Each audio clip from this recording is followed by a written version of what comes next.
terkait dengan prakarsa inovasi program yang sedang kita kokreasikan bersama-sama yang kita beri nama program Sekolah Harapan. Dan alhamdulillah di beberapa hari yang lalu ya kita juga sudah melakukan finalisasi dari panduan yang itu langsung diberikan masukan-masukan dari Pak Kadis beserta jajaran di Dinas Pendidikan. Maka hari ini adalah langkah awal yang secara konkret kita lakukan bersama-sama, karena salah satu indikator ketercapaian dari program Sekolah Harapan nantinya adalah terdapatnya konseling and terapi center di setiap kecamatan. Nah, terapi yang dimaksud itu adalah metode hipnoterapi. Nah, menuju itu maka kita sebagai orang-orang yang terlibat di dalamnya perlu meningkatkan kompetensi kita, yang memperluas wawasan kita seputar dengan layanan bimbingan konseling, ya, lalu kemudian juga teknik-teknik terapi yang bisa digunakan, pendekatan-pendekatan apa yang efektif untuk memberikan layanan yang bertujuan untuk pemenuhan hak psikologis anak-anak kita. Klinik hipnoterapi pertama yang ada di Kabupaten Purwakarta. Tepuk tangan dong. Jadi itu bukan yang pertama ada di sekolah, Pak. Jadi di Purwakarta itu yang pertama juga. Saat ini tantangan kita dalam rangka pemenuhan hak psikologis anak, dalam rangka melakukan bimbingan dan konseling itu semakin kompleks. Maka kita sebagai guru-guru yang setiap hari memberikan pelayanan bimbingan konseling harus terus diberikan support, ditingkatkan kapasitasnya, didukung dari sisi regulasi agar setiap melaksanakan dan mengimplementasikan tugasnya sebagai guru bimbingan dan konseling itu bisa berjalan dengan maksimal. Nah, ini yang kita harapkan bersama-sama dan semoga ini menjadi langkah awal, ya, langkah awal yang sangat konkret, yang sangat nyata untuk kita memulai perjalanan program Sekolah Harapan dari awal tahun 2024 ini hingga tahun-tahun yang akan datang, dengan harapan program ini nantinya akan memberikan manfaat bagi masyarakat umum, ya, secara luas. Jadi belakangan ini hipnoterapi itu dianggap sebagai metodologi yang paling efektif untuk menangani berbagai macam gangguan psikologis yang ada dalam diri seorang manusia, baik itu anak-anak maupun orang dewasa. Anak-anak kita tidak hanya butuh dukungan pengetahuan dari sisi kognitif saja, dari sisi karakter, dari sisi sikap, dari sisi keterampilan saja, tapi juga membutuhkan dukungan psikologis yang tepat. Dan saya perlu menyampaikan satu hal sebelum saya tutup, bahwasanya program Sekolah Harapan dalam rangka pemenuhan hak psikologis anak merupakan sebuah jalan untuk melengkapi inovasi pendidikan di Kabupaten Purwakarta. Kalau Pak Kadis sering sambutan menyampaikan ada 3 core value dari sistem pendidikan di Purwakarta. Ada kesadaran ekologis, ada kesadaran sosial, dan kesadaran spiritual. Kesadaran ekologis, kita sudah punya program Takanen di Balai Atikan. Kesadaran sosial, kita sudah punya program 7 Poi Atikan, yang di dalamnya ada Kamis Nyanding Wawangi, ada Beas Kaheman, dan lain sebagainya. Dan kita ingin melengkapi perjalanan kita dengan program yang memenuhi hak psikologis anak yang kita sebut sebagai program Sekolah Harapan.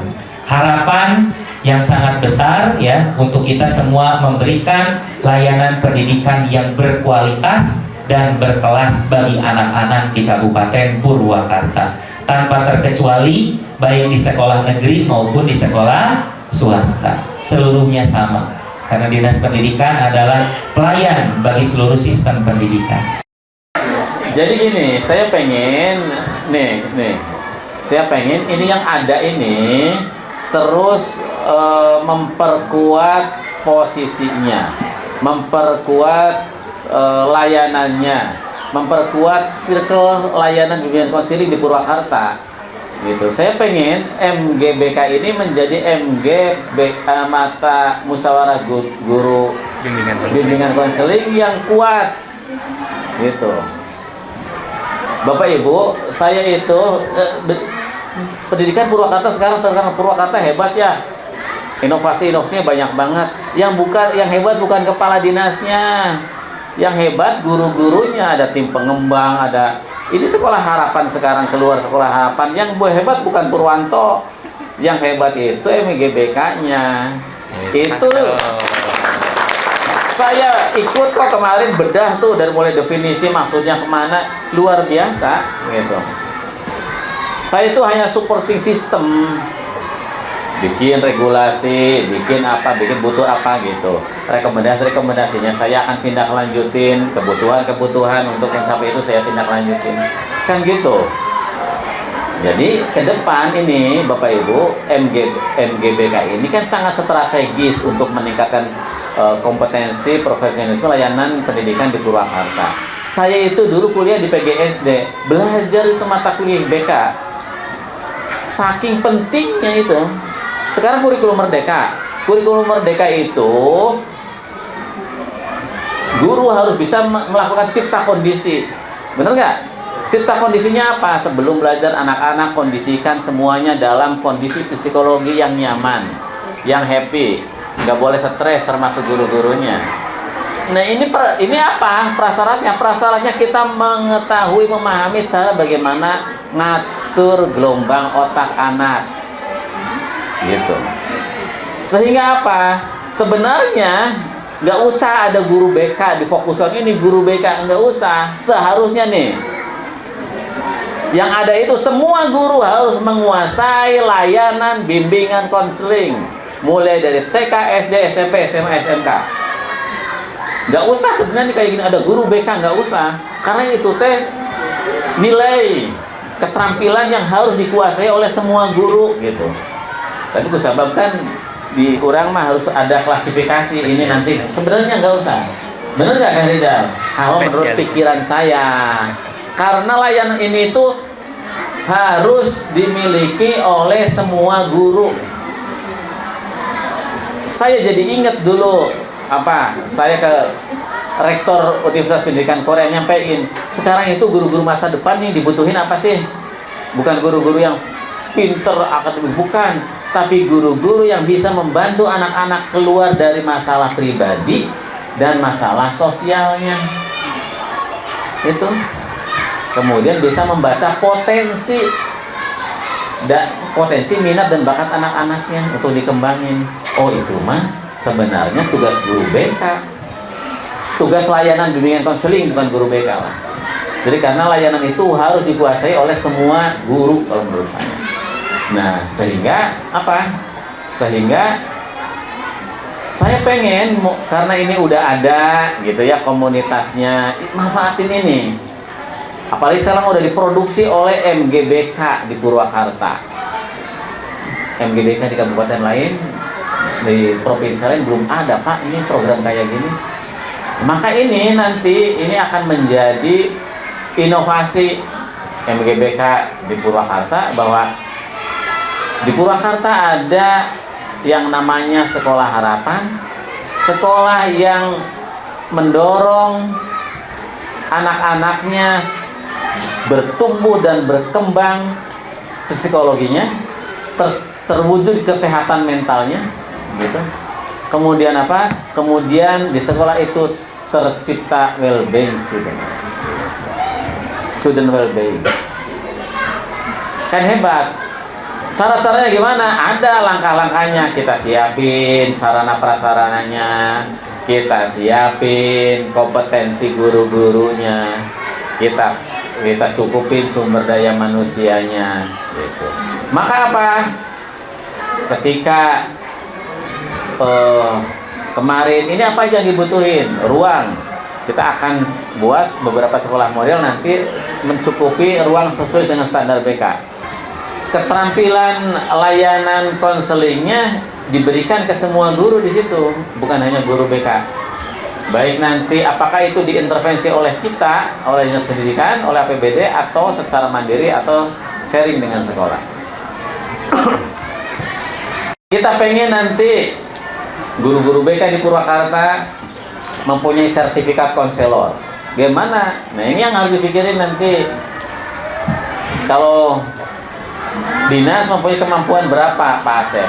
Sertifikatkan mereka untuk menjadi konselor selama 1 tahun ya? 6 bulan? 1 tahun Pak. 1 tahun. Biayanya itu sekitar berapa? 6 juta apa 10 juta? 10 juta. Maka kalau 30 guru BK kita sertifikasikan ke UPI misalnya, itu cuma 300 juta Pak Sep. Kalau kita merasa mempunyai supporting yang bagus terhadap sistem ini, anggarkan di 2025. Jadi kalau 30 kali 10 juta itu 300, MOU aja dengan UPI. Itu yang pertama dari sisi konselor, siapin. Kalau dari sisi dukungan kebijakan, nanti kalau regulasi sekarang 2024 pengangkatan P3K, buka lagi formasi guru BK. Tong loba teuing. Bisi urang daftar rugi urang. Iya kan, daftar 16 ya, daftar 10, genep ke kapitein. Coba bikin ke guru SD. Kan bisa 6 orang nerima guru SD, ya kan? Yang kedua apa? Yang sifatnya jangka pendek, bisa diklat. Kalau diklat hipnosis berapa lama itu? Yang kayak gini tuh ada tahapan-tahapannya. Bisa kita itu, bisa. Apakah nanti mandiri? Itu kan cuman berapa itu, sekitar 6 jutaan atau berapa? Sekitar 6 juta sampai tuntas Bapak Ibu bisa buka praktek hipnoterapi. Gitu. Kalau salah nanti dijelasin aja sama Pak Dia, ada ahlinya. 8 jutaan, sekitar 6 sampai 8 jutaan. Kalau sampai tuntas ya, itu kan ada tahapan 3 tahap atau 4 tahap ya. 4 Pak sampai sidang. Ya, gitu. Yang kayak gini kan harus ditempuh oleh kita dalam rangka pemenuhan ini. Dulu saya juga dulu ada serem-serem juga. Karena kalau yang namanya hipnotis itu kayaknya kejahatan itu. Iya nggak? Sok hipnotis, benang hipnotis. Wah, gitu. ATM habis, emas, tortol. Nah ini ternyata ini adalah cara yang disalahgunakan. Karena itu kan persoalan ngatur gelombang otak gitu, ngatur sugesti seperti apa. Dan ini kan bermanfaat untuk pembelajaran di sekolah-sekolah kita. Maka yang tidak berlatar belakang BK ikutan aja kalau ada diklat. Saya juga pengen gitu. Saya kalau punya waktu itu pengen itu. Saya udah nanya-nanya Kang Rizal mau ikut kelas itu. Langsung diterapi sama Pak Kadis. Jadi kalau Bapak, Pak, punten, yang diterapinya guru BK-nya, Pak. Iya. Guru BK, kepala sekolah, guru-guru, pejabat. Jangan murid, Pak, jangan murid. Mereka. Saya ngehipnoterapi ininya, guru ya. Kabinnya, kepala sekolah, kasih gitu ya. Saya pengen gitu. Jadi kalau kesempatannya bisa, saya mau ikut. Ya. Karena penting, apalagi kita mempunyai anak, mempunyai cucu, terlibat dalam pergaulan sosial, aktif di organisasi-organisasi, aktif di kelas-kelas layanan masyarakat kan ya, gitu. Maka saya pengen nih guru-guru BK itu mempunyai keterampilan tambahan. Nanti kan Bapak Ibu bisa juga buka klinik praktek hipnoterapi. Bisa kan ya? Bisa, Pak. Bisa tuh di rumah. Nggak ada pensiunnya lagi, Pak. Hah? Nggak ada pensiunnya lagi. Selagi dapat izin. Selagi dapat. Dan ini yang akan kita penuhi nanti di setiap kecamatan yang jadi rujukan. Karena nanti gini, kita misalnya di sini nih ada di sini ya. Nanti kita akan targetkan apakah Pak Sopyan atau siapa di sini yang harus juga menguasai itu keterampilan itu, yang di sini harus ada untuk jadi apa? Tenaga di sini. Nah ini jadi rujukan nanti ke sini. Misalnya yang SD itu kan zonasi sini, berarti SD yang zonasinya sini, kalau layanan di sekolahnya sudah mentok, udah nggak sanggup, bisa di referral ke sini. Ya. Oleh kepala sekolahnya, bahkan oleh SMP terdekat, karena di sekolahnya misalnya nggak ada nih, misalnya SMP 5 sini nggak ada, maka bisa di referral ke sini. Dan ini yang akan kita dorong terus. Kita udah ketinggalan jauh ini dari sekolah-sekolah swasta yang sering kita sebut sebagai boarding school, full day, sekolah internasional. Guru-gurunya udah ngikutin itu pelatihan-pelatihan kayak gitu semuanya. Maka apa? Maka saya tidak mau ketinggalan. kita tidak mau ketinggalan dari sekolah-sekolah yang berbayar itu. Walaupun sekolah kita nggak berbayar, kita dibayar oleh Allah Subhanahu Wa Taala dengan pahala. Wih. Iyalah kalau kita serius, sungguh-sungguh gitu ya. Gitu. Ini Pak Sep, jadi bahan perencanaan kita. Jadi nyiapin mereka sertifikat konselor untuk guru BK-nya. Kedua, pelatihan dalam jangka waktu yang tidak terlalu lama. Kalau bisa tahun ini dikomunikasikan sekolah-sekolah penggerak itu, kalau bisa guru BK-nya udah ikut ini pelatihan ini, suruh ikut aja. Gitu. Terima kasih Bapak Ibu semuanya. Mudah-mudahan niat baik kita, harapan kita bisa menemukan kemudahan. Kita selalu diberikan kekuatan, semangat yang tinggi untuk mewujudkan segala cita-cita baik kita. Dan Bapak Ibu bisa semakin menguatkan peran Bapak Ibu sebagai guru BK di sekolah-sekolahnya. Jangan pernah memikirkan segala kekurangan yang ada dalam diri kita, sekiranya itu bisa membuat kita putus asa. Terima kasih Bapak Ibu semuanya. Wassalamualaikum warahmatullahi wabarakatuh.